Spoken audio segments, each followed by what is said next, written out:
Hinahanap kaya taas. Dali, isa lang! Si Dani, pati si ano, andun na.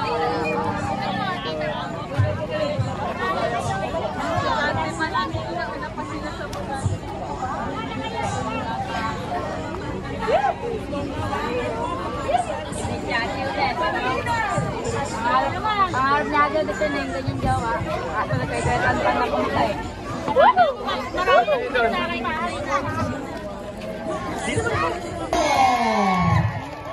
Ang giting ng Pasig.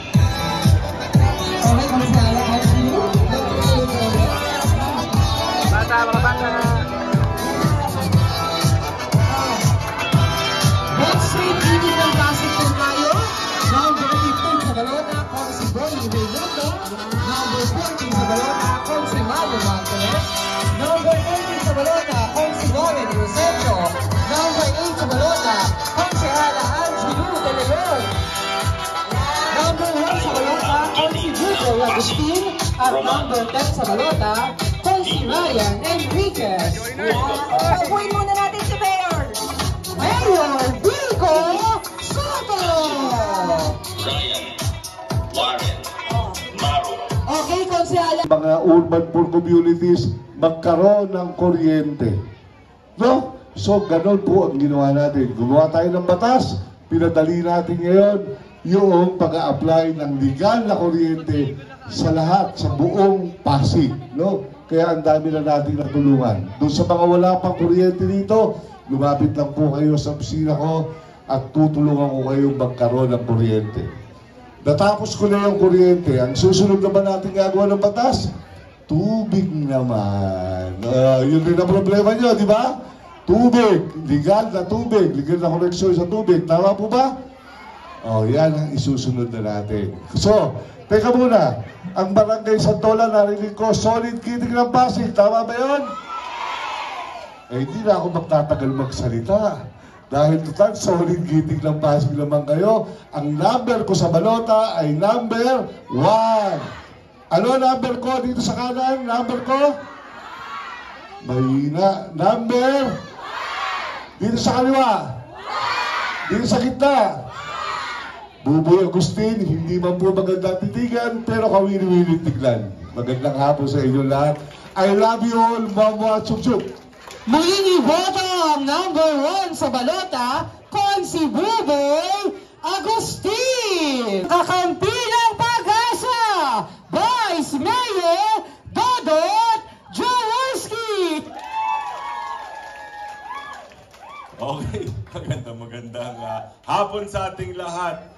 Ano, nag-ikot po kami ngayon na bahay-bahay ng konti. Nakakatuwa po ang salubong ng mga taga-Santolan sa giting ng Pasig. Maraming salamat po sa napakainit yung pagtanggap sa amin.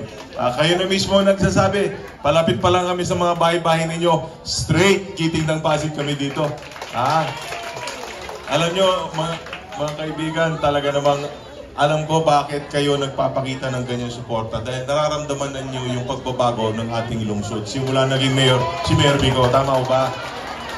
Kaya nais natin sana ipagpatuloy ito, yung mga programang naumpisahan natin.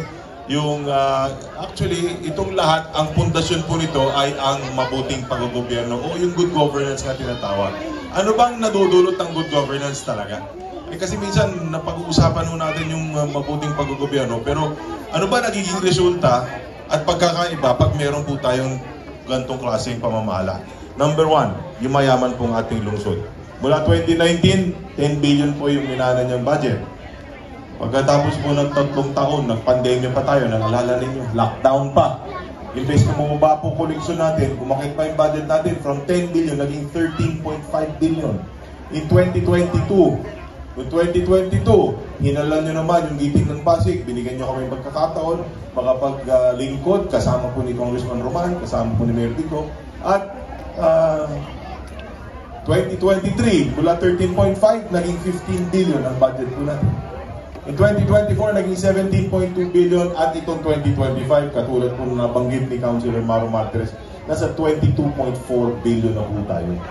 Isipin po ninyo ang nagagawa ng good governance mula 10 billion sa 2019, Sa loob pa lang po ng 5 taon, wala po akong 6 na taon eh. Di ba? So, loob lang po ng 5 taon, higit doble. 10 billion to 22.4 billion. Ito po yung nagiging resulta ng mabuting paggogobyerno. Ano, bakit? Una, so, meron na po natatanggap. Alam niyo po, 20,000 seniors. LA meets LA. Hello. Picture ako kayo, wait lang. Ano ang English ng bird? Ibon.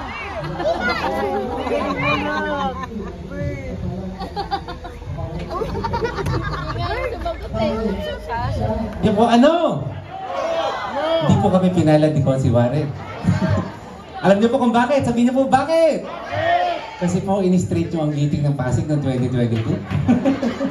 Pero alam niyo po, tama po yung ginawa po ninyo ng 2022 ha. Pwede po ba ulitin niyo po ulit ngayon 2025? Promise po ba yan? Ayun, okay na tayo Consi Warren. Ako po ay magpapakilala po sa inyo. Ako nga pala po si Ryan Enriquez. Ako po ay taga-Barangay de la Paz. Ako po ay dating Undersecretary ng National Youth Commission or Kabataang Pilipino. Ang aking pong trabaho, ako po ang chairperson ng lahat ng SK Chairman. 42,000 SK ang ating pong pinagsilbihan at lahat po ng kabataan, edad 15 to 30, yun po yung ating pinaglingkuran. Kaya po pag tayo po inupo bilang konsyal, pagtutulungan po namin ni Consi Maru Martires, ni Consi Angelo De Leon, yung ating mga SK officials kung paano po nila gagamitin ng tama ang kanilang mga pondo. At alam niyo po, gagamitin po natin, empower po natin ang ating mga kabataan kung paano magpatakbo ng ating gobyerno at bibigyan po natin sila ng boses. Even sila po ay mga bata pa lamang, sila po ay magiging involved para po sa ating lungsod ng Pasig na ma-inspire po natin na kahit po sila ay wala sa posisyon, sila po ay makakatulong po sa ating paggogobyerno po dito sa ating lungsod ng Pasig. Okay mo ba sa atin yun? Diba?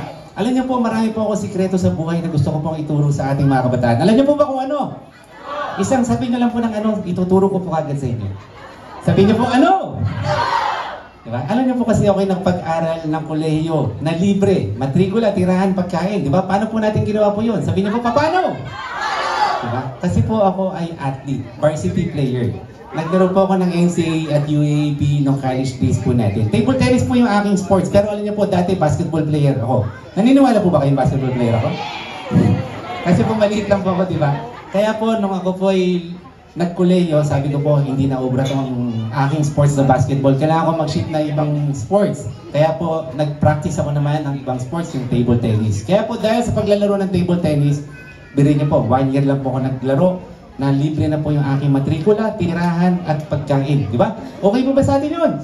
Nagagawin din po natin sa mga kabataan po, yung mga ganyan pong kaliliit na bata pa lang, matuto na sila ng iba't ibang sports, makita yung skills, yung potential, para pagdating po nila ng koleyo, wala na po kayong intindihin. Alam niyo po, marami akong kaklase nung koleyo, birin niyo po, minsan 3, 4 sila magkakapatid. Wala na po intindihin yung kanilang mga magulang sa pag-aaral po ng kanilang anak. Alam niyo po, isa na lang po ang problema ng kanilang magulang. Alam niyo po kung ano?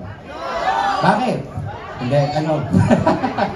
Yung suototin nila po nila sa graduation. Di ba? Malaking bagay po yun. Kaya po papalakasin po natin yung sports development program dito sa ating lungsod. Gagawin po natin number 1, ang ating pong mga kabataan na sport. Para lahat po ng ating mga kabataan dito sa Pasig, lahat po sila ay karamihan po ay varsity player na po ng ating bansang Pilipinas. Marami po tayong matutulungan ng kabataan. Di ba? Okay po ba sa atin, mga kabataan?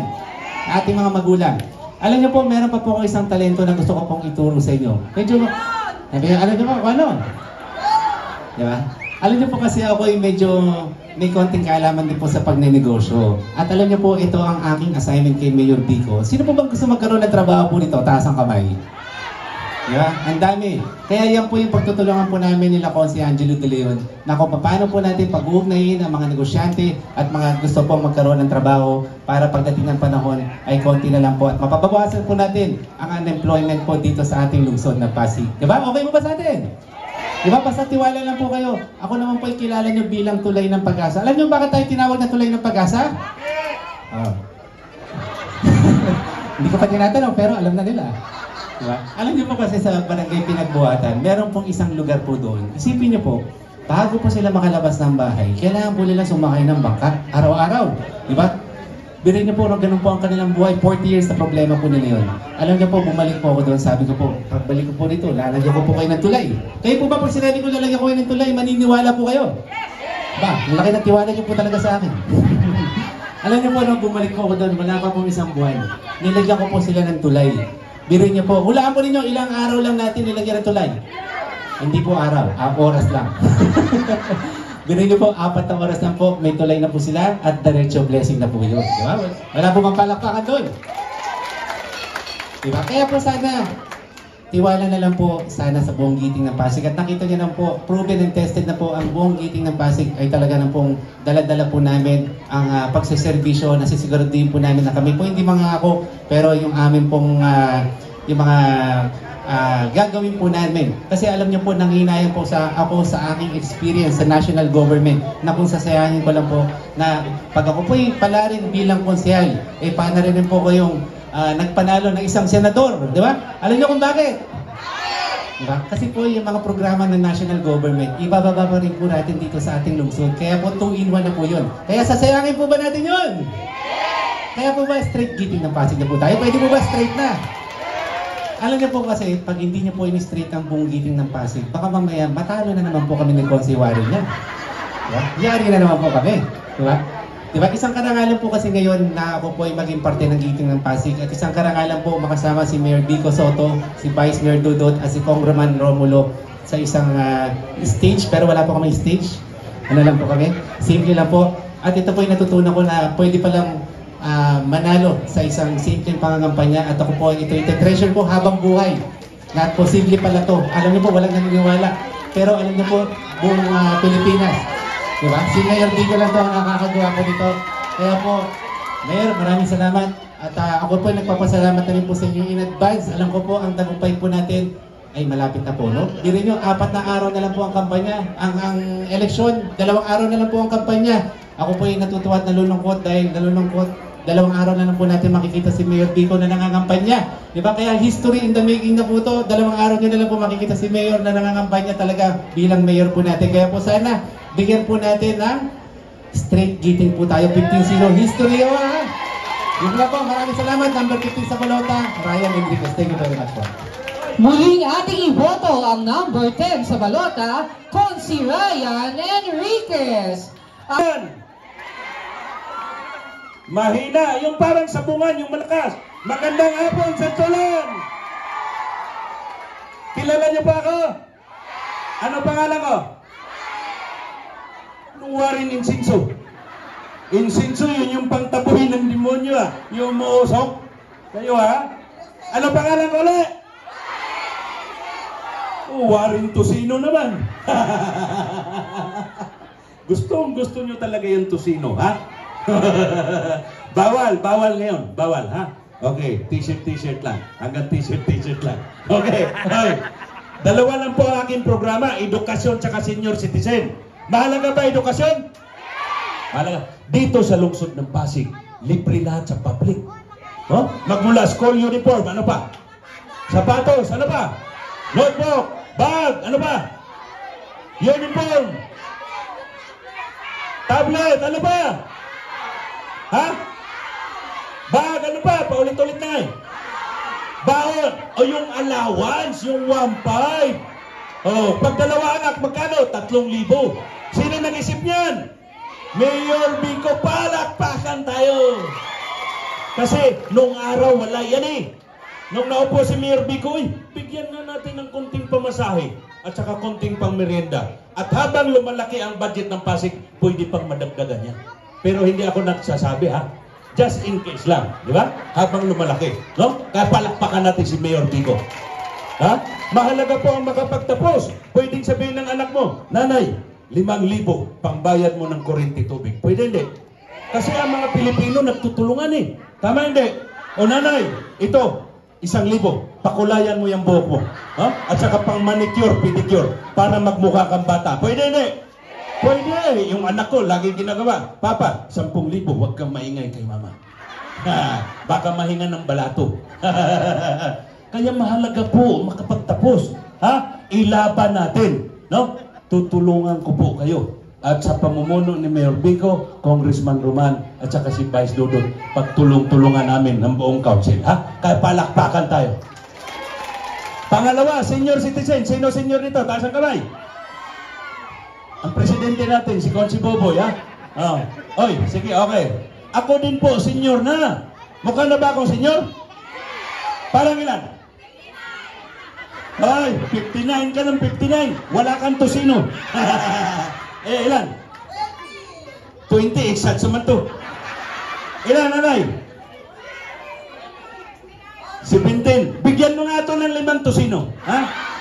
Bukod sa nagsisinungaling, nang bobola pa. Oy, bawal yung bigay-bigay, ha? Joke-joke lang yun, ha? Bawal, oh.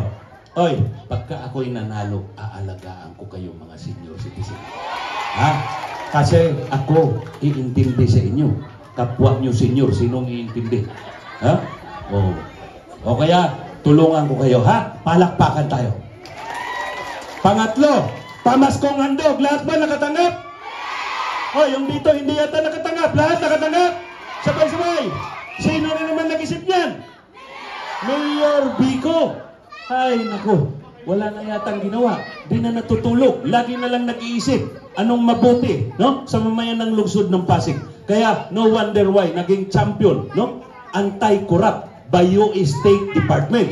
Ha? Sino nagsabi? US State Department, hindi yung Giting, hindi si Warren. Tama hindi? Kaya palakpakan natin, Mayor Vico. Ang aking Vice Mayor, gwapo hindi? May hawig ba kami? Wala, kumukontra ka agad eh. O sige, yung anak niya, may hawig kami, yung artista. Wala pa rin. O sige, wag na lang yun, yung gwapo-gwapo, ha? Okay. Matalino po, bukod sa gwapo, napaka-intelente, bukod sa magaling mag-basketball. Ang dami na ngayong ipinasang batas dito sa lungsod na Pasig kung saan nakikinabang na tayong lahat. Kaya palakpakan natin, Vice Mayor Dodot Jaworski. Ang aking congressman, tumutulong hindi? Sabay-sabay, tumutulong hindi? Tumutulong! Oy, ito nung pandemic, ang dami nagsara ang mga establishmento. Tama? Oh, maraming nawalan ng trabaho. Kaya nag-isip si Kong, uy, paano magsusurvive ang Pasig? Magbababa tayo ng ayuda. Sabi naman ni Mayor Vico, sige, pagtulungan natin, no? Kaya walang nagutom sa Pasig. Tama, hindi? Kaya palakpakan tayo, ha? At hindi lang yun, no? Marami pa. Yung tupad, sino nakapagtupad dito? Taas ang kamay. Ha? Oh, gustong-gusto nyo talaga yung tupad, no? Kunting walis-walis lang, picture-picture, pera na. Ay, kayo talaga, ha? Ay, nung pandemic lang yan. Ha? Kayo, oh. Ha? Ano pa? Marami pa sa pag-iikot ko. Hindi lang yun, pati sa mga may sakit. Uy, kahit 1,000 pa ang bill mo sa ospital, binabayaran ni Ko. Tama hindi? Palakpakan tayo. Sa mga patay, tumutulong hindi? Uy, minsan nga wala pa yung patay, nauuna pa si Kong lumarating. At hindi lang yun, oy. Ito, tingnan nyo ha. Ang daming ipinasang batas, nandito lahat. Ha? Niliitan na lang yung litra sa dami ng ipinasa. So, susunod, mga times 3 na ganito kalaki, ha? Ang babasahin ninyo. Kaya sino congressman natin? Sabay-sabay, sino? Ang ating mayor? Vice Mayor? Tapos na? Tapos na? Uwi na? Uwian na? Uy, paano naman si ako? Nako, tatawa-tawa kayo, ha? Yang tawa nyo na yan, nakakatakot. Singaw sa ilong. Noong 2022, yan din yung tawa nung talo kami ni Ryan. Ay, naku, iyak ng iyak kami ni Ryan. Sabi ng misis ko, Warren, pag natalo ka pa ngayon, ha, huwag ka nang umuwi sa bahay. Kaya ako may nakahanda ng ticket. Kung sakasakali, lilipad na ako diretso Cebu. Magtatanim na ako ng kamuting. Ha? May bakante sa likod ng bahay ko doon.